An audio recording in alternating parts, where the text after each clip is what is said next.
Hi, I'm Lightworker Erin Kosher, and today I want to talk about spirit guides. Now, some people have never heard of them. Some have heard of them, but they don't exactly understand what they are or who they are. And there are many who work with their guide but don't realize they can do a lot more. So let's just kind of do Spirit Guide 101 today. First thing, what is a spirit guide? A spirit guide is a being who has had at least one incarnation. What does that mean? It means that, like you and me, they are a soul, a being in essence, who has lived at least one life on this planet. I'll be honest, it is not typical that they've only had one. They've usually had multiple. And the reason for that is, like us, there are themes that they have wanted to perfect. And yes, one day you or I could choose, instead of coming to this planet, to be a spirit guide for somebody. What is the purpose? A spirit guide is now not only on the other side and has full understanding of the spiritual laws and the spiritual workings of things, they also know what it's like to be human. They understand the human emotions. They understand things like cold and pain and pleasure. They understand what it's like to be here, where material things are necessary. So they have that human understanding, as well as now being there on the other side, they have a full understanding of the universe and the larger picture for you as well. Now, each spirit guide has a, let's say, specialty, okay? So before we come down here for a life, we do choose a main spirit guide.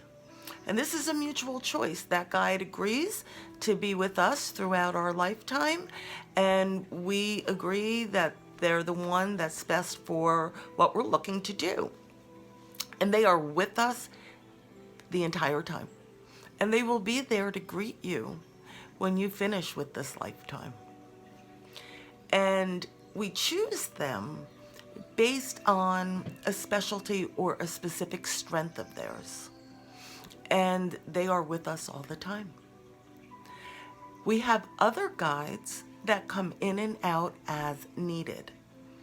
For instance, if you are in a phase of your life where you are doing a lot of studying, and that's not your primary spirit guide's specialty, they're going to call in other guides that are academic, that are for learning, especially maybe in the topic that you are studying.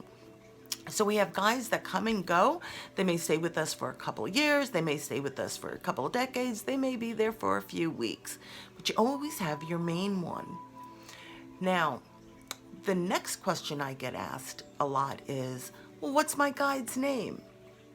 There's a lot of ways that you can get your guide's name on your own. There are also ways where others can help you.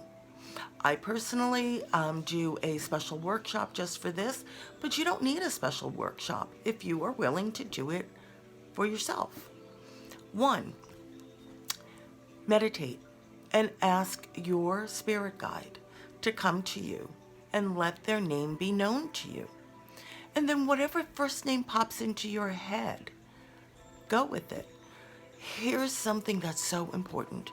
There is no wrong. There is no wrong at all. You can also give your main spirit guide a name of your choosing.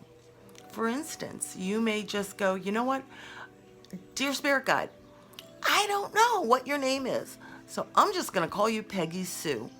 And that's fine. It's like a term of endearment, just as you may call a friend or a loved one honey or sweetheart or cupcake or shorty or stretch. It's a term of endearment and it still connects you. Another way is you can ask for them to come and visit you in your sleep. In the dream state, it's a lot easier for a lot of people to get information from the other side because your conscious brain isn't getting in the way. And then when you wake up, if you've got a name on the tip of your tongue, go with it. Another interesting thing is think back to when you were a child. Did you have a favorite name? Did you want to name all your dolls or stuffed animals or toys or every pet you had the same name? More than likely, that's your spirit guide's name. So don't worry about getting it exactly right. There are a lot of ways you can do that, but it really doesn't matter. What really does matter is that you communicate with your guide. Give your guide permission to assist you in life. Give your guide permission to guide you. Understand that your guide cannot interfere. Your guide cannot do for you, but your guide can help you. So this is just the basic 101 on spirit guides. And if you have any questions or comments, leave me a comment down below. I would love to hear from you. And also, you'll find down below all of the links to follow me on all of the different social media platforms.